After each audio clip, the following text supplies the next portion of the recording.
mengajukan izin, para pelaku ini biasanya sambil menambang, Mbak. Jadi izinnya keluar, tambangnya sudah selesai. Oh, sambil jalan itu dari Sambil mereka ya. Oh, ya. oke. Makanya kejadian-kejadian seperti emang Itu kalau maksudnya tidak ilegal ya Pak ya, karena belum keluar kan izinnya. ya, tapi mereka kan alasannya sudah melakukan izin, padahal Sudah kan proses tergantung gitu. proses, kan tergantung pengawasan juga, Mbak.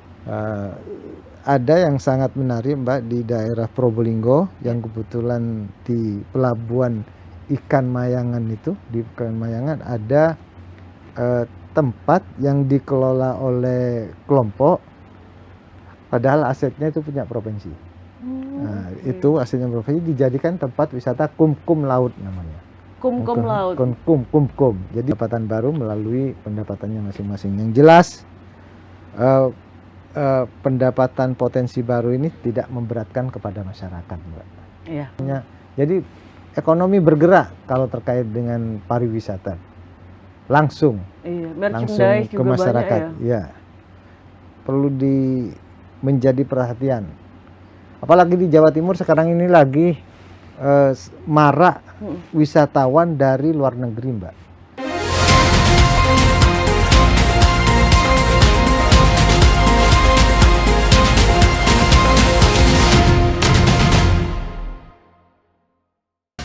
Lahir di Situbondo pada 27 April 1973, Haji Mahdi, SE. SH adalah sosok pemimpin yang menggabungkan pengalaman politik, dedikasi organisasi, dan latar belakang pendidikan yang kuat. Dikenal sebagai figur yang konsisten, berintegritas, dan dekat dengan masyarakat, ia telah membuktikan kiprahnya baik di parlemen maupun dalam kancah organisasi kemasyarakatan. Perjalanan akademik Mahdi dimulai dari kampung halamannya di Situbondo. SDN Dauhan 4 Situbondo, SMP Negeri 1 Situbondo, SMA Negeri 1 Probolinggo, STI Malangku Cecuara, Manajemen, Universitas Pancamarga, Fakultas Hukum. Haji Mahdi telah menorehkan jejak panjang di Lembaga Legislatif Kabupaten Probolinggo selama lebih dari 1 dekade. Wakil Ketua Komisi D, Wakil Ketua Komisi B, Wakil Ketua Komisi C. Dengan kepiawaiannya dalam menjembatani aspirasi rakyat dan merancang kebijakan strategis, ia dikenal sebagai legislator yang aktif, komunikatif, dan solutif. Tak hanya di politik, Mahdi juga aktif dalam organisasi sosial dan olahraga. Ketua DPC Partai Persatuan Pembangunan, PPP, Kabupaten Probolinggo, Bendahara DPW PPP Jawa Timur, Ketua Federasi Arung Jeram Indonesia, FAJI, Kabupaten Probolinggo. Peranannya dalam FAJI mencerminkan dedikasinya dalam mendorong semangat kepemudaan, olahraga, dan pelestarian alam. Dengan pengalaman yang matang di legislatif, organisasi, dan pendidikan, Haji Mahdi adalah figur yang terus bergerak dan berkembang. Assalamualaikum warahmatullahi wabarakatuh. Shalom, salam sejahtera untuk kita semua, namo buddhaya, Om Swastiastu, dan salam kebajikan. Tribuners, kembali lagi bersama saya Cindy dalam podcast DPRD Jawa Timur, Gebrakan Wakil Rakyat. Nah, Tribuners, di episode kali ini kita akan membahas tentang tema menggali potensi PAD baru untuk memperkuat keuangan daerah. Tribuners, pendapatan asli daerah atau PAD menjadi salah satu sumber penting untuk membiayai pembangunan di daerah. Semakin kuat PAD, semakin mandiri daerah dalam menjalankan program-programnya tanpa terlalu bergantung pada pemerintah pusat. Nah, saat ini masih banyak potensi PAD di Jawa Timur yang masih belum digarap dengan maksimal. Misalnya pajak air permukaan, pajak mineral bukan logam dan batuan. Kemudian retribusi seperti parkir yang sebenarnya punya peluang yang sangat besar jika dikelola dengan sistem yang lebih tertib, transparan, dan memanfaatkan teknologi digital. Digitalisasi pemungutan juga menjadi langkah penting untuk menutup celah kebocoran dan juga memastikan penerimaan daerah bisa optimal. Nah, kita akan membahas lebih jauh tentang ini, Tribuners. Untuk itu sudah hadir bersama saya Kang Mahdi dari Komisi C DPRD Jawa Timur. Selamat datang Kang Mahdi, apa kabar? Baik, alhamdulillah. Baik. Saya menyapa dulu pemirsa, Mbak. Monggo. Assalamualaikum warahmatullahi wabarakatuh.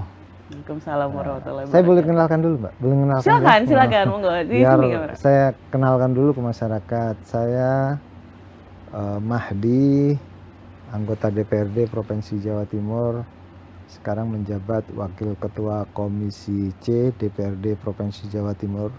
Kebetulan Komisi C ini membidangi keuangan berkaitan dengan pendapatan juga, yang sangat nyambung dengan pembahasan hari ini. Karena Komisi C itu tugasnya bagaimana pendapatan Provinsi Jawa Timur itu selalu meningkat, Mbak. Selalu meningkat, dan juga mencari potensi-potensi baru yang bisa memberikan kontribusi besar terhadap pendapatan. Seperti itu, Mbak. Itu sangat nyambung sekali nih, Kang. Sangat nyambung sekali. Iya, benar. Karena perlu disampaikan ke masyarakat bahwa pembangunan di Jawa Timur tergantung dari pendapatan yang kita raih juga. Betul sekali. Baik, Kang Mahdi, ini tadi sudah sempat disinggung sama Kang Mahdi ya tentang potensi nih yang banyak sekali di Jawa Timur. Menurut Kang Mahdi, sektor yang paling menjanjikan, Kang, untuk dijadikan sumber PAD baru di Jawa Timur ke depannya itu apa saja sih, Kang? Yang menjadi pendapatan baru di Provinsi Jawa Timur ini sangat banyak sekali, Mbak. Karena kita tahu di Jawa Timur ini potensi-potensi sangat banyak sekali. Pertama, air permukaan itu sangat banyak digunakan oleh para pengusaha-pengusaha melalui usahanya, dan juga ada MBLB, mineral bukan logam dan batuan. Itu karena kita tahu di Jawa Timur ini sangat banyak sekali penambangan-penambangan yang dilakukan di daerah-daerah, di mana tempat di Jawa Timur kecuali Surabaya, Sidoarjo itu semuanya ada, Mbak. Cuman ini belum tertata betul, dan diantaranya terkait dengan MBLB ini terkait dengan perizinannya yang betul sulit, sehingga terjadi marak penambangan ilegal yang tidak bisa ditarik pajaknya, Mbak. Kalau sudah ilegal kan tidak mungkin bisa ditarik pajaknya, namanya juga ilegal karena kita tidak tahu, dan pengawasannya juga terkait dengan MBLB ini kurang signifikan betul. Padahal kalau melalui MBLB ini betul optionnya hanya 25%, tapi kalau 25% di daerah-daerah itu besar, terdongkrak di kabupaten, provinsi juga dapat potensinya yang terkait dengan MBLB. Memang banyak kejadian-kejadian terkait potensi MBLB ini, Mbak, seperti halnya perizinannya yang kemarin kita lagi pembahasan, perizinnya paling cepat itu sampai 12 bulan sampai 13 bulan. Itu paling cepat. Paling cepat katanya prosesnya dari kita melakukan kemarin rapat optimalisasi pendapatan itu terkait pendapatan MBLB seperti itu. Yang lucunya lagi, misalkan punya lahan hanya 5 hektar, pengerjaannya hanya butuh waktu mungkin 6 bulan atau 7 bulan. 5 hektar yang diizin, mereka sambil mengajukan izin, para pelaku ini biasanya sambil menambang, Mbak. Jadi izinnya keluar, tambangnya sudah selesai. Oh, sambil jalan itu dari mereka ya. Makanya kejadian-kejadian seperti emang kalau tidak ilegal ya, Pak ya, karena belum keluar kan izinnya. Ya, tapi mereka kan alasannya sudah melakukan izin, padahal sudah kan tergantung gitu. proses, kan tergantung pengawasan juga, Mbak. Betul. Semua itu kan pengawasannya, karena ini kan masih kewenangannya kabupaten, tapi potensi ke provinsi opsinya itu 25%. Makanya kita kolaborasi terus ke kabupaten, kita lakukan rapat-rapat terkait dengan pembahasan optimalisasi pendapatan MBLB ini. Kita sudah di beberapa tempat kejadiannya, diantaranya pengawasannya yang kurang, terus para pelaku usaha kesulitan untuk melakukan izin. Memang ketentuannya seperti itu. Ke depan mudah-mudahan ada perbaikan terkait dengan perizinan ini, sehingga para penambang ini bisa melakukan kegiatan tapi juga betul-betul bisa memberikan kontribusi. Karena tambang ini kan, MBLB ini kan memang ada beberapa faktor yang harus kita tangani juga, Mbak. Setelah kalau tidak berizin itu, setelah menambang reklamasinya kan Betul. Itu juga. Apalagi sekarang ada aturan baru yang memberatkan setiap ada deposit yang sangat besar, itu mungkin ke depan perlu ada. Makanya kita ke depan itu juga akan memberikan masukan ke pusat terkait dengan perizinan ini. Seperti itu, Mbak. Jadi potensi ini sangat menarik sekali. Yang kedua terkait dengan potensi pariwisata. Pariwisata ini bisa menjadi potensi pendapatan baru bagi provinsi kalau dikelola benar. Ada yang sangat menarik, Mbak, di daerah Probolinggo yang kebetulan di pelabuhan ikan Mayangan itu, di ikan Mayangan ada tempat yang dikelola oleh kelompok, padahal asetnya itu punya provinsi. Nah, itu asetnya provinsi dijadikan tempat wisata kumkum laut namanya. Kumkum laut. Kumkum. Jadi di sana mereka bisa mengelola itu. Nggak tahu juga, saya masih belum pasti tahunya gimana kerjasamanya atau apanya. Tapi kalau tempat wisata ini bisa dijadikan pengelolaan tersendiri, kan menjadi pendapatan baru bagi Provinsi Jawa Timur. Seperti itu. Dan juga di Cangar Batu, di sana juga ada aset pemerintah yang bisa dikelola melalui pariwisata. Jadi itu termasuk juga terkait dengan industri kreatif. Nah, industri kreatif ini menjadi pendapatan baru melalui pendapatannya masing-masing. Yang jelas pendapatan potensi baru ini tidak memberatkan kepada masyarakat, Mbak. Iya, betul. Tidak memberatkan, itu ya, utamanya seperti itu. Dan juga industri pengelolaan. Pengelolaan misalkan yang terkait dengan pelabuhan. Di pelabuhan ada pengelolaan itu yang menggunakan punya pemerintah Provinsi Jawa Timur, seperti halnya di pelabuhan-pelabuhan itu diperketat sehingga menjadi potensi baru. Yang jelas potensi-potensi baru ini dalam rangka untuk menutupi PAD Provinsi Jawa Timur yang sekarang mengalami penurunan. Juga potensi berikutnya potensi ketahanan pangan nih, ketahanan pangan, Mbak. Ketahanan pangan kita sekarang menjadi prioritas dan menjadi bagian dari program pemerintah pusat yang utama. Pak Prabowo itu karena gencarnya terkait dengan pangan ini, malah tentara-tentara digerakkan untuk membuka sektor-sektor pangan baru seperti itu. Jadi potensinya apa? Pemerintah Provinsi Jawa Timur mungkin bisa membuat badan usaha BUMD baru yang terkait dengan ketahanan pangan. Jadi ketahanan pangannya dapat, pendapatannya juga dapat. Seperti itu, Mbak. Sekali dayung, sekali dayung bisa terlampaui semua. Itu tadi. Iya, jadi seperti itu. Juga energi terbarukan yang terkait dengan kita kan juga punya BUMD terkait dengan energi terbarukan ini, terkait PI-nya, Mbak. Itu kan potensi baru kalau bisa digerakkan. Seperti itu, Mbak. Baik, banyak sekali Kang Mahdi ya potensinya, banyak sekali yang bisa mendongkrak itu PAD di Jawa Timur. Nah, kalau dari DPRD sendiri, Kang Mahdi, bagaimana perannya itu bisa mendorong kebijakan yang kreatif dan inovatif dalam menggali PAD baru yang tadi Kang Mahdi sebut tanpa menambah beban masyarakat? Ya, yang saya sampaikan diantaranya kita melakukan pembahasan melalui optimalisasi terkait dengan pendapatan, misalkan melalui MBLB. Nah, itu kan tidak memberatkan masyarakat karena yang dikenakan itu para pengusaha. Yang kedua terkait dengan pariwisata, misalkan, Mbak. Pariwisata itu kan kalau kita bisa membuat BUMD terkait dengan pariwisata, itu kan masyarakat memang membutuhkan. Apalagi sekarang masyarakat itu terkait dengan wisata itu menjadi kebutuhan pokok lagi, Mbak. Betul. Kebutuhan pokok.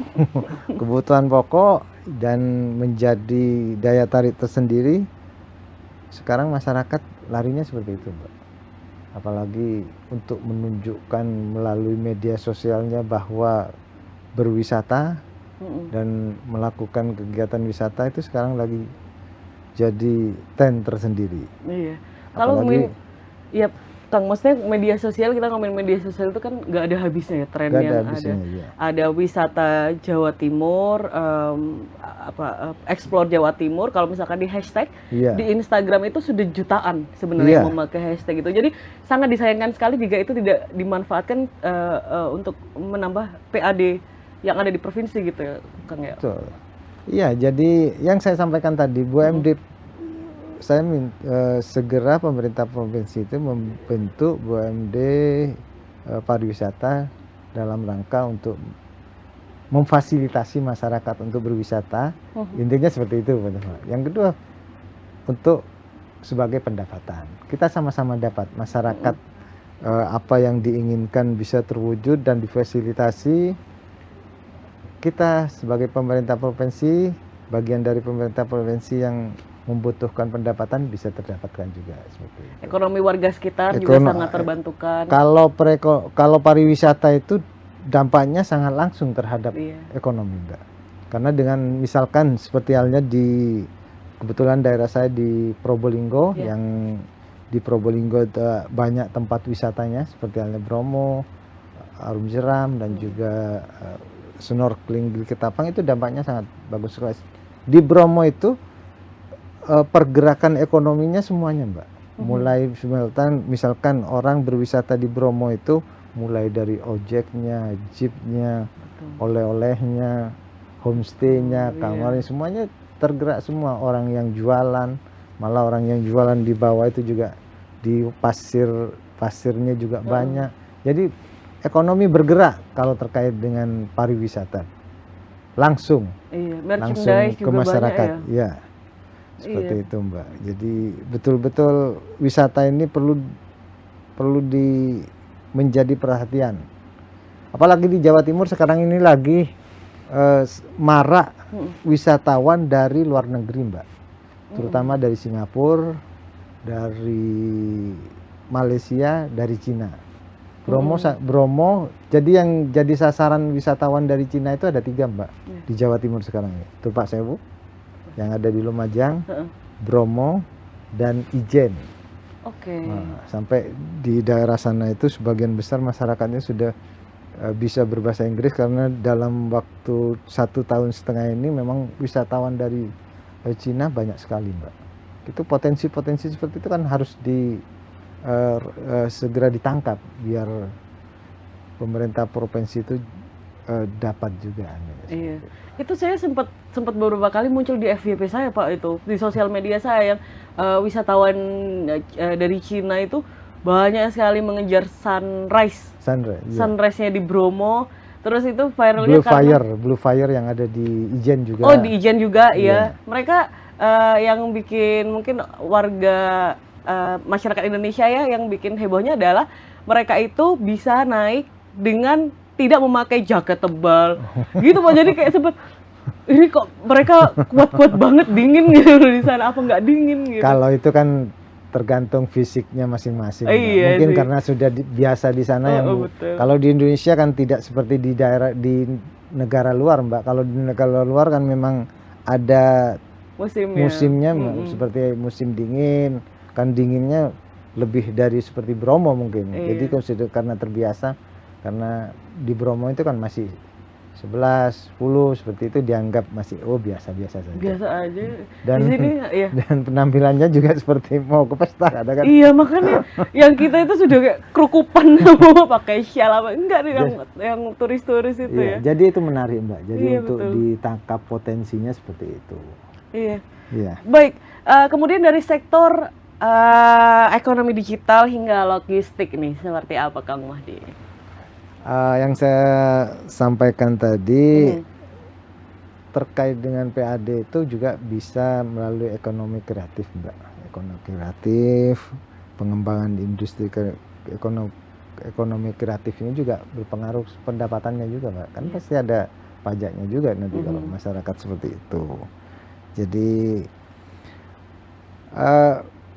sangat menarik sekali kalau bahas terkait dengan pendapatan ini, Mbak, karena tidak ada ujungnya pendapatan ini, selalu berkembang, karena tiap tahun itu kan selalu harus meningkatkan pendapatan. Jadi berkembang terus. dan memutar bagaimana sekiranya pendapatan itu terus bertambah seperti itu, Mbak. Iya. Oke, karena kalau misalkan saya yang pernah dengar itu ada di Malang, Kang. Itu eh, anak-anak muda yang super kreatif sekali itu sampai dikenal kalau nggak salah ya sampai di luar karya gamenya. Itu yang luar biasa sekali. Dan itu kan bisa juga berpengaruh kepada ekonomi sekitar juga gitu loh. Kalau Iya. misalkan ini betul-betul betul-betul apa ya disupport penuh gitu oleh pemerintahnya seperti itu. Baik, Kang, kemudian kita akan membahas tentang tadi sudah disebutkan potensi pariwisata begitu banyak, Bromo, Ijen, pantai. Kita punya banyak sekali pantai di Jawa Timur. Gunung punya banyak sekali. Wisata alam ya itu kan. Wisata buatan kan juga banyak yang ada di Jawa Timur yang penuh dengan potensi yang bisa menambah PAD Jawa Timur seperti itu ya, Kang ya.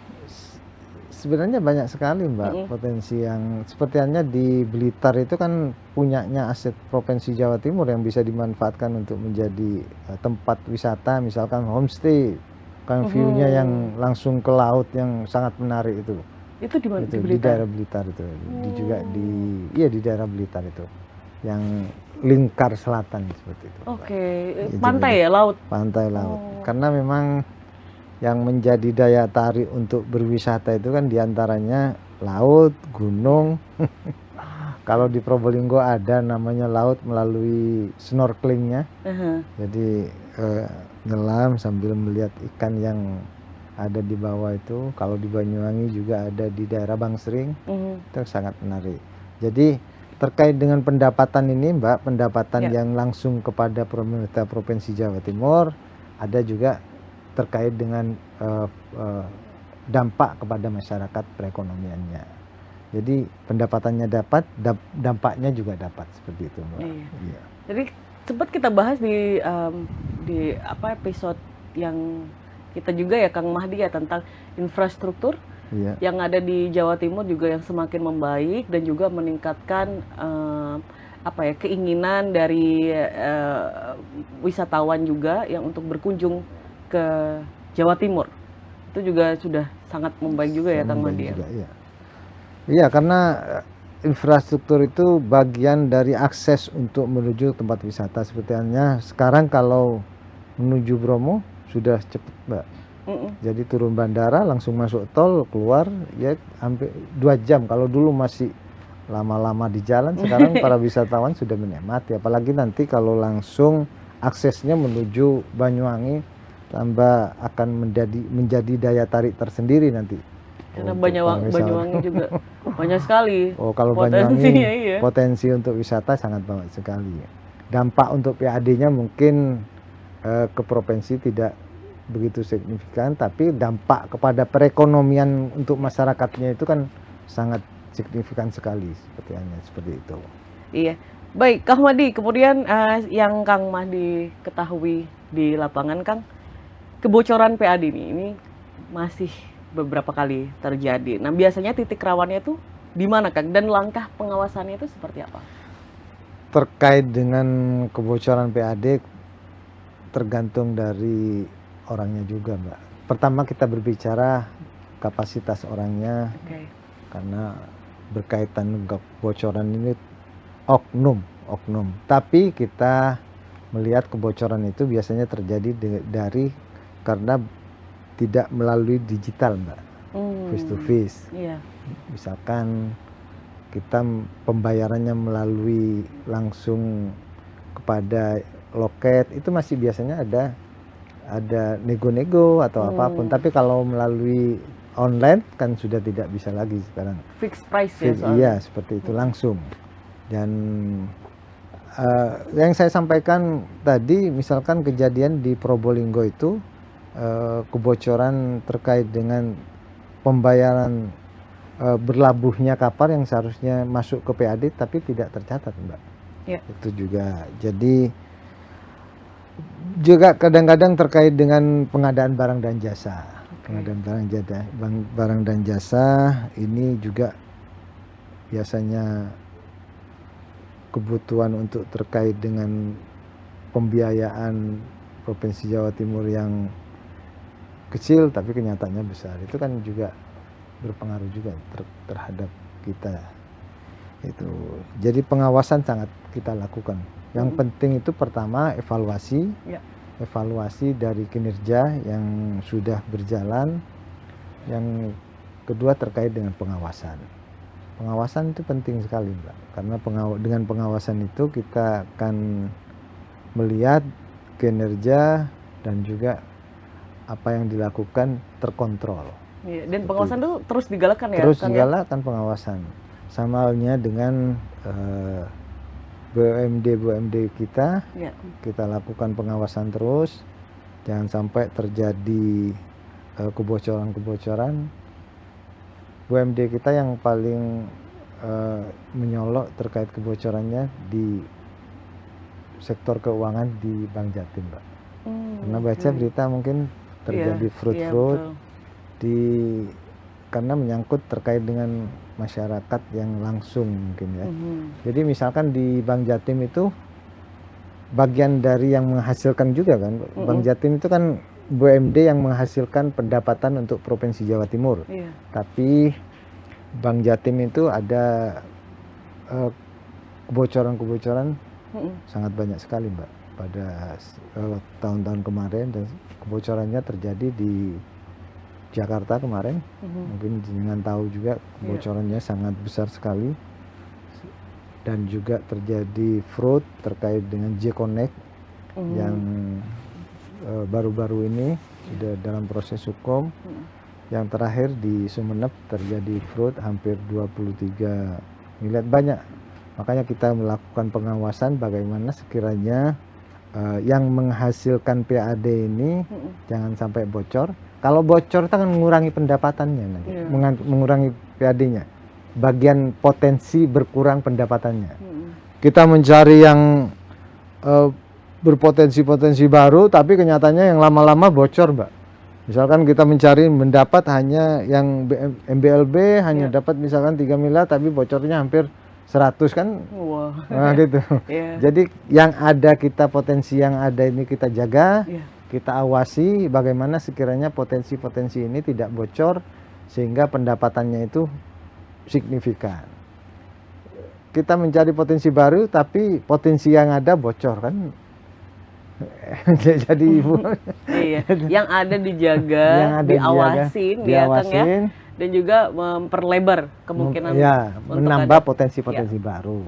Jadi jangan sampai ada potensi baru tapi potensi yang sudah ada itu bocor. Itu lebih ke PU.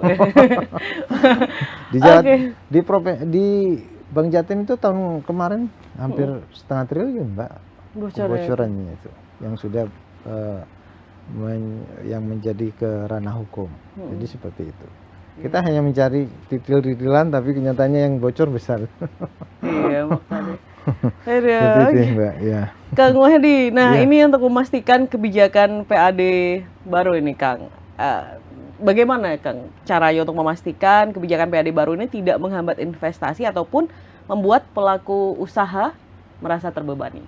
Pertama, terkait dengan investasi itu kepastian hukum, Mbak. Kepastian hukum.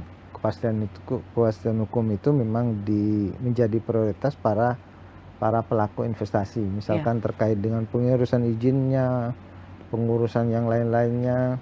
Karena kita tahu di sini itu pengurusan izin kadang-kadang tidak sesuai dengan yang di aturan, Mbak. Jadi kalau misalkan ya intinya nego-nego. Tapi kalau ada kepastian hukum bahwa pengurusan izin terkait ini 14 hari, itu investasi sangat menarik. Yang kedua terkait dengan keamanan juga. Keamanan itu penting karena bagaimanapun orang melakukan investasi di suatu daerah, terutama yang dilihat keamanannya dan tidak diganggu oleh para pelaku-pelaku, ya seperti itulah, oknum-oknum. Jadi seperti itu. Oke, jadi yang penting utama hukum ya, Kang ya. Hukum kepastian hukum. Kepastian hukum dan itu juga kan keamanan. Bagian dari utama. Kepastian hukum misalkan melakukan suatu hal yang sudah pasti, tidak misalkan terkait dengan air tanah, perizinannya seperti ini, itu dilakukan, jangan diganggu lagi. Itu namanya kepastian hukum, Mbak. Oke. Seperti Jadi supaya ada pegangannya itu ya Kang Iya, ya bagi mereka ya. pegangannya. Dan kepastian itu juga terkait dengan jangan ada nego-nego lagi.